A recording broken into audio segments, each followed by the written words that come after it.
नमस्कार। Crime express news में आप सभी लोगों का हार्दिक स्वागत है। जैसा कि आप जानते हैं कि हम मेडिकल की सीरीज़ कर रहे हैं, उसमें अलग अलग डॉक्टरों का हमने पिछली बार में इंटरव्यू लिया है। तो आप लोगों में से काफ़ी लोगों ने, मित्रों ने, जानने वाले लोगों ने, जो हमारी चैनल के सब्सक्राइबर हैं, उन्होंने हमसे ये कहा कि जो अभी बर्निंग इश्यू है, जो छोटी छोटी एज के लोग आत्महत्याएं कर रहे हैं, डिप्रेशन में चले जा रहे हैं, लोगों को परेशानियां हो रही हैं मैरिटल इश्यूज़ के अंदर, उसमें आप किसी साइकियाट्रिस्ट का व्यवस्थित इंटरव्यू लें, जिससे लोगों को इन्फॉर्मेशन मिल पाए और उसमें क्या दिक्कतें होती हैं और क्या उसकी रेमेडीज़ होती हैं, क्या डू एंड डोंट्स हैं, वो अगर आप देंगे तो सभी लोगों को हेल्पफुल होगा। उसी के संदर्भ में हमने डॉक्टर पर्वतराज जी से इंटरव्यू सेट किया था और वो हरिया हॉस्पिटल में एसोसिएट हैं, प्लस गवर्नमेंट की एक टेलीमानस जो डिप्रेशन और आत्महत्या के विचार रखने वाले लोगों के लिए ही है, उसमें अगर आप नंबर उसका ये है 14416, उसके भी वो हेड हैं कि जहां कोई भी आदमी जिसको थोड़ी सी भी दिक्कत लगती हो वो टेलीफोन पे उनसे सलाह ले सकता है। वो टेलीफोन करेगा तो व्यवस्थित उसका काउंसलिंग होता है। तो अगला जो इंटरव्यू आप देखेंगे वो 5 एपिसोड में बनाया गया है। थोड़ा सा लंबा था, इसलिए उसको 5 एपिसोड में बनाया गया कि एक चीज़ों को उसको छुआ गया है। मेरी आप सभी लोगों से विनंती है कि आप उन 5 एपिसोडों को बड़ी शिद्दत से देखें, गंभीरता से लें। आप अपने जानने वाले जितने भी लोग हैं, जितने भी आपके ग्रुप्स होंगे, आपके परिवार के लोग हैं, उनको उसको शेयर करें, जिससे आने वाले समय में मान लो उन्हीं के घर में या आपके ही अगल बगल में कोई ऐसा सुसाइडल मेंटालिटी का आदमी हो या डिप्रेशन वाला हो या मैरिटल कहीं कोई दिक्कत पेश आ रही है। विद्यार्थी, जैसे कि आप जानते हैं कि अभी गत 8-10 दिनों में 4-5 हुआ है। आज ही किस्सा आया है कि IIM अहमदाबाद में कल एक 24 साल के लड़के ने सुसाइड कर लिया। तो इन सारी चीज़ों के पीछे क्या कारण हो सकता है, मेंटालिटी क्या होती है, वो समझने में आपको, आपके परिवार को उसकी मदद मिलेगी। तो अगला जो इंटरव्यू आप देखेंगे वो डॉक्टर पर्वतराज के साथ में है। आप उसको देखें, समझें और उसको गंभीरता से लें। Thank you very much. नमस्कार। क्राइम एक्सप्रेस न्यूज़ में आप सभी लोगों का हार्दिक स्वागत है। जैसा कि आप सभी लोग जानते हैं कि मेडिकल की सीरीज कर रहे हैं। आज इस मेडिकल की सीरीज में हम समझने आए हैं साइकियाट्रिस्ट डॉक्टर पर्वतराज तांबड़े जी से कि एग्जैक्टली जो अभी बर्निंग इश्यू है पूरे हिंदुस्तान भर में, लोग सुसाइड कर रहे हैं, वो क्यों कर रहे हैं, उनको दिक्कतें क्या पेश आ रही हैं, उसके कारण क्या क्या हो सकते हैं, उसकी रेमेडीज़ क्या हो सकती हैं और सोसाइटी का उस पर इम्पैक्ट क्या होता है। जैसा कि आप सब लोग जानते हैं कि हमारे लोकल में अभी अगर 10 दिन की आप बात करें तो तकरीबन 6 लोगों ने सुसाइड किया है अलग अलग रीजनों से। लेकिन एक बड़ी आश्चर्य की बात ये थी कि वो सारे लोग 25 साल से लेके और 32-35 साल के बीच के हैं।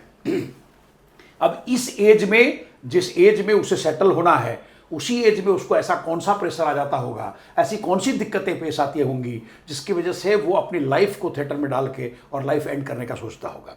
उसी के लिए हम लोग आए हैं डॉक्टर साहब के पास में। लेकिन उससे पहले कुछ आंकड़े जो आपको जानने एकदम ज़रूरी हैं वो आपको बता दूं कि तकरीबन 2018 से लेकर 2024 के बीच में अप्रॉक्सीमेट पूरे हिंदुस्तान भर में 2 लाख लोगों ने सुसाइड किया था।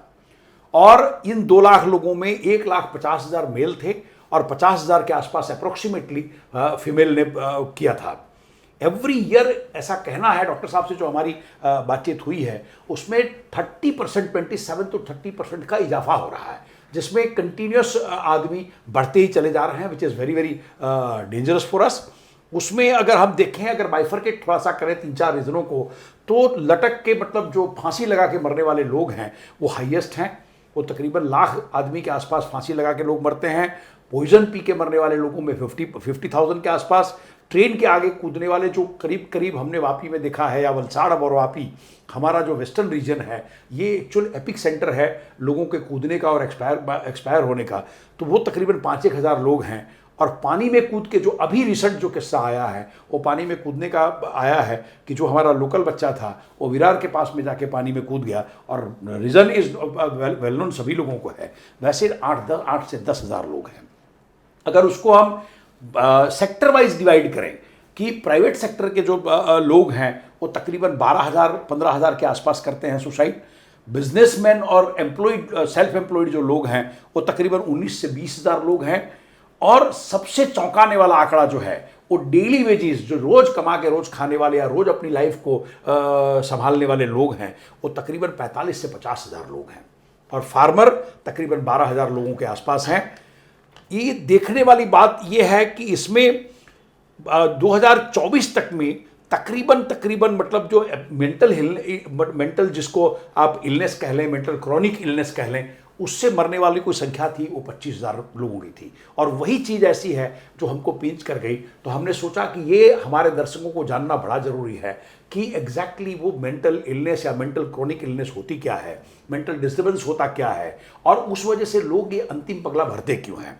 आप दूसरा एक बड़ा महत्वपूर्ण जो आंकड़ा सामने आया है कि स्टूडेंट जो है, अभी फिलहाल 2-4-5 सालों में ये देखा गया है कि स्टूडेंटों में सुसाइडल जो प्रवृत्ति है वो बहुत ज़्यादा बढ़ती चली जा रही है, चाहे वो कोटा हो, चाहे हमारे यहाँ हो, चाहे और कहीं हो। लेकिन स्टूडेंट बड़ी जल्दी थक जाते हैं लाइफ से और अपनी लाइफ को समाप्त कर देते हैं। माँ बाप चाहते हैं कि उनको बहुत बेहतरीन एजुकेशन मिले, माँ बाप चाहते हैं कि वो वेल सेटल हो जाएं, लेकिन वो आधे से ही अपनी हिम्मत को छोड़ देते हैं। तो वो आंकड़ा ये है कि पर आवर पूरे हिंदुस्तान में एक बच्चा जो है वो स्टूडेंट सुसाइड करता है। तो डॉक्टर साहब, आपका खूब खूब हार्दिक स्वागत है हमारी क्राइम एक्सप्रेस की इस न्यूज़ में। आपने थैंक यू वेरी मच, आपने हमको टाइम दिया, क्योंकि बहुत सेंसिटिव इश्यू है और बिना साइकियाट्रिस्ट के इसको समझना थोड़ा डिफिकल्ट हो जाता है। तो मैं जानना चाहता हूं कि ये what is the status of suicide in India, क्या स्टेटस है सुसाइड का इंडिया में? थैंक यू, धन्यवाद। बिल्कुल ये बहुत ही ज्वलंत प्रश्न है और आंखें खोलने की ज़रूरत पड़ने वाला ऐसा ये प्रश्न है। 2023 के एनसीआरबी के जो आंकड़े हैं वो दिखाता है कि सारे जग में जो सुसाइड रेट गिना जाता है कि number of suicides in 1 lakh population per year. एक लाख पॉपुलेशन में एक साल में कितने लोग सुसाइड कर रहे हैं, तो वो 12 है सारे जग में। और लेकिन हमारे भारत में उससे भी ज़्यादा है, वो 12.4 आ रहा है। तो हमारा भारत सुसाइड रेट में जग से थोड़ा सा आगे है। दूसरी बात जो है 2023 में जो पाई गई है कि 2017 से 2023 तक आंकड़े बढ़ते ही जा रहे हैं। और जो नंबर ऑफ सुसाइड हुए हैं अभी तक हमारे भारतवर्ष की हिस्ट्री में, वो 2023 में सबसे ज़्यादा थे। पूरे 70 सालों में 2023 में सबसे ज़्यादा नंबर ऑफ सुसाइड है। साथ में एक दूसरा प्रॉब्लम ऐसा है कि पूरे विश्व में जो वुमेन सुसाइड है वो हमारे भारत में सबसे ज़्यादा है। वो डबल है। अगर विश्व में जो आंकड़ा है वो 1 है, तो हमारे भारत में वो सुसाइड रेट का आंकड़ा 2x है। 2x है। और जैसे आपने कहा कि इसमें जो एज ग्रुप है, वो जो तरुण लोग हैं, जो युवा लोग हैं, उनका ये आंकड़ा बढ़ते जा रहा है। बराबर। डॉक्टर साहब, ये मतलब जो आपने बताया कि इसमें इनका जो स्टेटस है इंडिया का, ये रियली बड़ा मतलब चिंताजनक आंकड़ा है आपका। इसके क्या क्या कारण हो सकते हैं? सुसाइड का जो लोगों को विचार आता है, वो विचार उसको कब आएगा और कारण क्या क्या हो सकते हैं उसके? तो सबसे पहले जैसे आपने कहा कि सुसाइड का विचार कब आएगा, इसके बारे में बात करते हैं, फिर इंडिया के स्टेटस के बारे में बात करते हैं कि क्यों इंडिया में हमारे सुसाइड से ज़्यादा सामना करना पड़ रहा है। इंडिविजुअल लेवल पे व्यक्ति सुसाइड का निर्णय तभी लेता है जब वो साइकोलॉजिकल पेन से गुजर रहा होता है। जो मानसिक दुख दर्द जिसको बोलते हैं, वो जब असह्य हो जाता है और सहनशीलता के सीमा के एकदम आगे निकल जाता है और वो सहन नहीं होता है, तब व्यक्ति ये सुसाइड का कदम उठाता है। इनफैक्ट कोई भी तनाव से तो हम सब लोग गुजरते हैं, दुख दर्द से हम सब लोग गुजरते हैं, परंतु अगर वो दुख दर्द से हम सामना नहीं कर पाए, उसे कोप अप नहीं कर पाए और हम हतबल हो गए, असहाय हो गए हैं या फिर निराश हो गए हैं, तब व्यक्ति सुसाइड की तरफ बढ़ता है। एक सोशल थ्योरी है, एक डरखेम करके साइंटिस्ट है, सोशल साइंटिस्ट, उनकी एक थ्योरी है। वो बोलते हैं suicide is the cry for help.